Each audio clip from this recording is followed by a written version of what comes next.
Alhamdulillah wassalatu wassalamu ala Rasulillah nabiyina Muhammadin wa alihi wa sahbihi wa man walah. Asyhadu an la ilaha illallah wahdahu la syarikalah wa asyhadu anna Muhammadan abduhu wa rasuluhu wa ba'd. Ayo ikhwah, pada kesempatan kali ini kita akan mempraktekkan bagaimana tata cara wudu Nabi sallallahu alaihi wasallam. Namun sebelumnya ketahuilah bahwa wudu mempunyai keutamaan yang agung di sisi Allah Subhanahu wa taala. Di antara keutamaannya bahwa berwudu bisa menggugurkan dosa-dosa.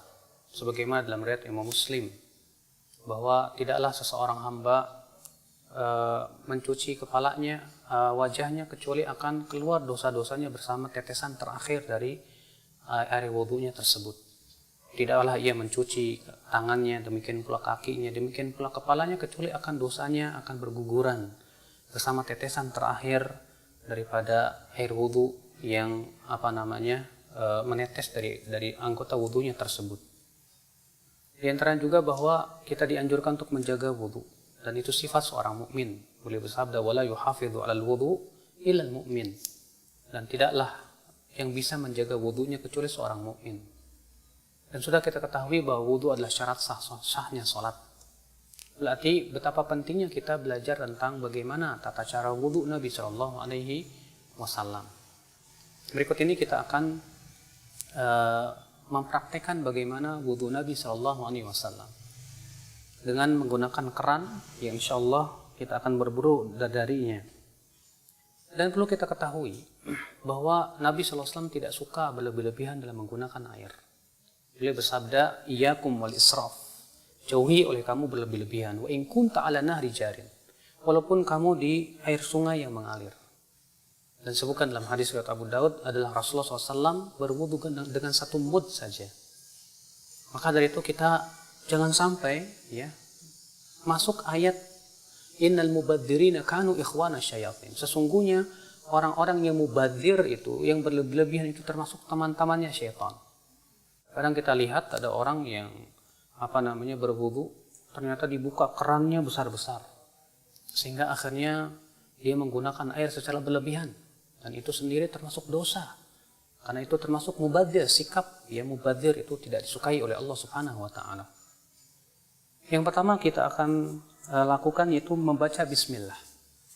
Karena membaca bismillah adalah merupakan perkara yang dilakukan oleh Nabi sallallahu alaihi wasallam. Namun para ulama memang berbeda pendapat. Apakah bismillah itu rukun ataukah ia hanya sunnah saja? Ya, Rasulullah bersabda, la salata liman la wudu'a lahu wala wudu'a liman lam yadhkur ismallahi alaih. Tidak sah salat bagi mereka yang tidak ada wudu, dan tidak sah wudu bagi mereka yang tidak menyebut nama Allah. Kita ucapkan bismillah.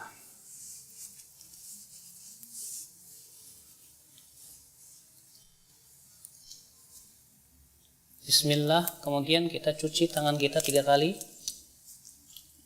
Karena Nabi Shallallahu Alaihi Wasallam mencuci tangannya 3 kali, sebagaimana dalam hadis Utsman, hadis Abdullah bin Zaid. Kemudian setelah itu kita berkumur-kumur 3 kali.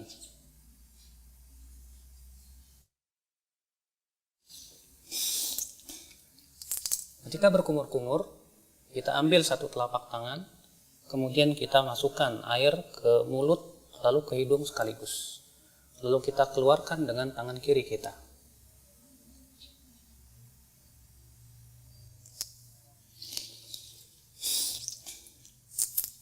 Kita lakukan itu 3 kali.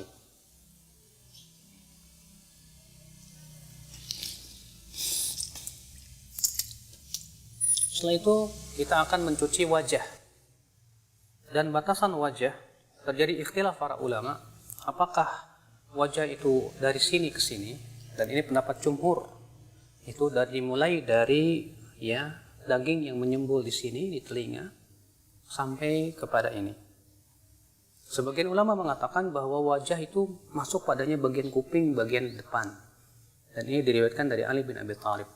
Adalah Ali bin Abi Thalib ketika mencuci wajah, beliau mencuci bagian depan telinganya. Ya.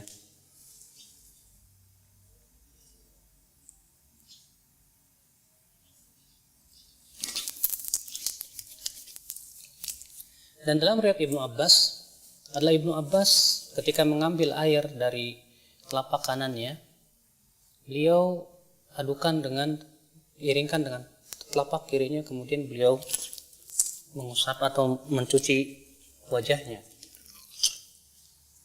Kemudian dilakukan itu 3 kali.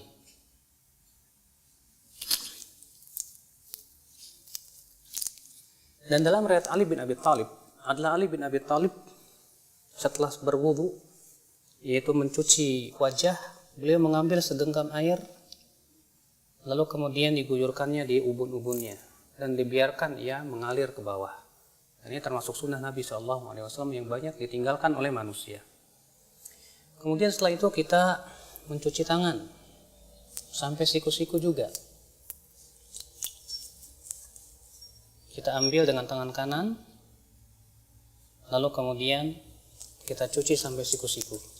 Dan jangan lupa untuk menyela-nyelai tangan, karena Nabi SAW memerintahkan untuk menyela-nyelai jari jemari tangan dan jari jemari kaki. Dan kita lakukan ini juga 3 kali.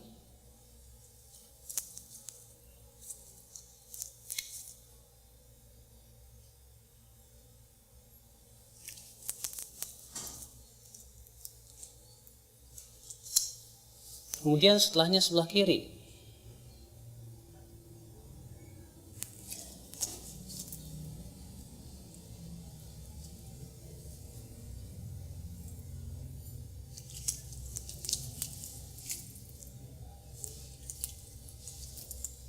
Setelah kita mencuci tangan, maka kita ambil air segenggam, kemudian kita mengusap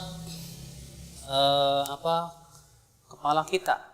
Dan tata cara mengusap kepala ada 2 macam. Yang pertama yaitu mengusap dari arah depan, kemudian kita seret sampai ke tengkuk, kemudian kita kembalikan lagi ke depan. Begini.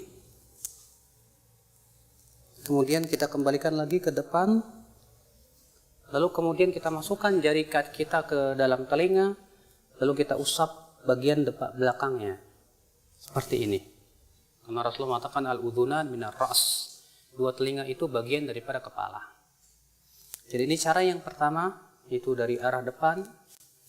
Kita kemudian tarik ke mana? Ke tengkuk. Kemudian kita kembalikan lagi ke bawah, ke depan. Kemudian kita masukkan, lalu kita usap bagian luar telinga. Ini cara yang pertama.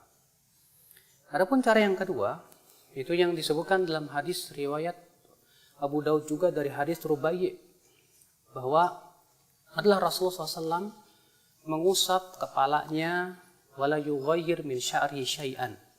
Beliau tidak merubah bentuk rambutnya sama sekali. Ditafsirkan oleh para ulama, yaitu mengusap rambutnya mengikuti alur rambut sehingga tidak merubah. Sebab kalau kita mulai dari depan seperti ini kemudian ke belakang, tentu rambutnya akan acak-acakan. Tapi Rasulullah SAW pernah melakukan supaya rambutnya tidak acak-acakan, itu dengan cara apa? Beliau mengikuti alur rambut, ya, dan mengusapnya hanya sekali saja. Itu dengan dalam riwayat Imam Ahmad bin Hanbal, beliau memberikan contoh, diambil air, kemudian dimulai dari tengah, lalu ke depan, kemudian dimulai dari tengah, lalu ke belakang. Ini yang dicontoh oleh Imam Ahmad bin Hanbal. Maka ini kata Al-Imam Al-Khattabi, khusus bagi mereka yang mempunyai rambut yang panjang. Ketika ia berwudu, ia tidak ingin rambutnya berubah. Maka pada waktu itu kita cukup usap kepala kita sesuai dengan alur rambut, sehingga rambut itu tidak acak-acakan. Ini subhanallah juga banyak tidak diketahui oleh banyak kaum muslimin, padahal hadisnya sahih atau hasan, dihasankan oleh Syekh Albani rahimahullah. Dan dalam riwayat Muawiyah ketika mengusap kepalanya, itu beliau menggunakan cara seperti ini. Diambilnya air, kemudian air ini diguyurnya di ubun-ubun, kemudian diusapnya. Seperti ini. Dan ini pun juga dilakukan oleh Rasulullah SAW. Dan itu boleh kita lakukan sekali-kali, karena itu juga dilakukan oleh Rasulullah SAW. Kemudian setelah itu kita akan mencuci kaki. Kita akan cuci kaki dan kita sela-selai dengan jari kelingking. Dalam riwayat Abu Daud demikian, Rasulullah SAW menyela-nyelanya dengan jari kelingking.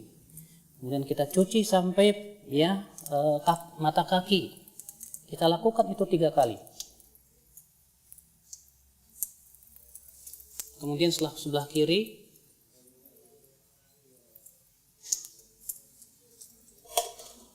kita lakukan itu 3 kali.